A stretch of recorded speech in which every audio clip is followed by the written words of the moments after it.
পুনর্বাসন ও স্বীকৃতির দাবিতে রাজধানীর আগারগাঁওয়ে আজও সড়ক অবরোধ করে আন্দোলন করছে জুলাই গণঅভ্যুত্থানে আহতরা। বিকেল ৪টায় দাবি না মানলে সচিবালয়ে ঘেরাও করার হুঁশিয়ারিও দেওয়া হয়েছে। এই মুহূর্তে আগারগাঁওয়ে আছেন সহকর্মী মিয়া আমিরুল, বিস্তারিত জেনে নিচ্ছি তার কাছে। আমিরুল, কেন তারা চিকিৎসা ঠিক মতো পাচ্ছে না, কি বলছেন তারা, জানাবেন।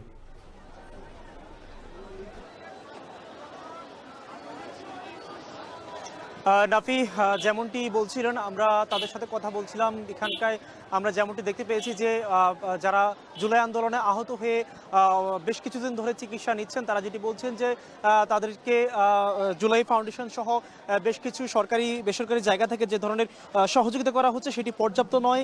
এবং চিকিৎসার বিষয়ে তারা যেটি বলছেন যে তাদেরকে বেশিরভাগই এখন পর্যন্ত তারা ১ লক্ষ টাকার মতো তারা পেয়েছেন, এবং সেই সাথে তাদের যে ব্যয়ভার চিকিৎসার সেটি পরিপূর্ণ না এবং সেটি পর্যাপ্ত না, তাই তারা একটি ক্ষোভ জানিয়েছেন। এবং সেই সাথে আমরা যেমনটি দেখেছি, এখানটায় যেহেতু বিভিন্ন বয়সের মানুষ জুলাই আন্দোলনে অংশ নিয়েছিল, ছাত্র জনতা থেকে শুরু করে বিভিন্ন পেশাজীবী মানুষ, আমরা এখানটায় যেমনটি দেখেছি ছাত্রদের পাশাপাশি এখানটায় কিন্তু বিভিন্ন পেশাজীবী মানুষরাও রয়েছেন। তারা যেটি বলছেন যে তাদের এখানটায় আহত হওয়ার পরবর্তী যে সময়টি রয়েছে তথা আন্দোলনের পরবর্তী ৫ থেকে ৬ মাস যাবৎ তারা কিন্তু সময় অতিবাহিত করছেন। এর মাঝে তারা কিন্তু কোনো ধরনের কাজ থেকে শুরু করে তারা কোনো কিছুই পাচ্ছেন না, এবং সেই সাথে চিকিৎসার যে ব্যয়ভার সেটি পর্যাপ্ত তারা পাচ্ছেন না, যার ফলে তারা কিন্তু এক প্রকার বাধ্য হয়ে তারা এখানটায় রাস্তায় নামতে বাধ্য হয়েছেন। আমরা যেমনটি দেখেছি, তারা কিন্তু গতকাল রাত থেকে তারা আগারগাঁও থেকে শ্যামলীর যেই শিশুমেলার যেই মোড়টি রয়েছে তারা সেখানটা অবস্থান করছেন।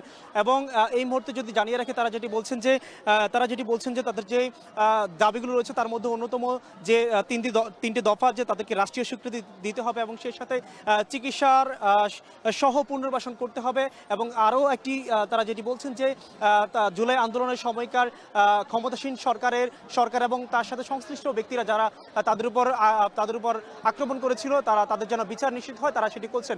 এবং শেষ সময় একটি আপডেট যেটি জানিয়ে রাখতে চাই, তারা যেটি বলছেন যে এটি যদি না মানা হয় সেক্ষেত্রে তারা সচিবালয় ঘেরার মতো কর্মসূচি দিতে পারেন বলে আমাদেরকে জানিয়েছেন। এই ছিল আমার কাছে সর্বশেষ।